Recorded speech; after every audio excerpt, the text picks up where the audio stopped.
We are looking at how to pronounce the name of this Japanese cooking technique in which various foods, most often chicken, but also other meat and fish, are deep fried in oil.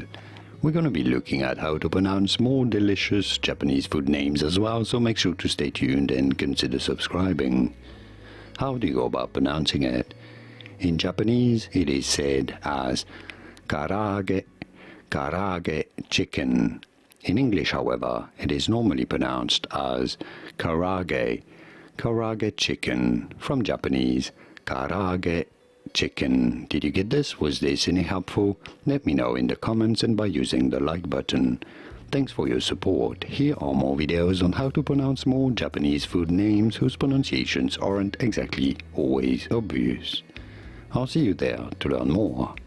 Thanks for watching.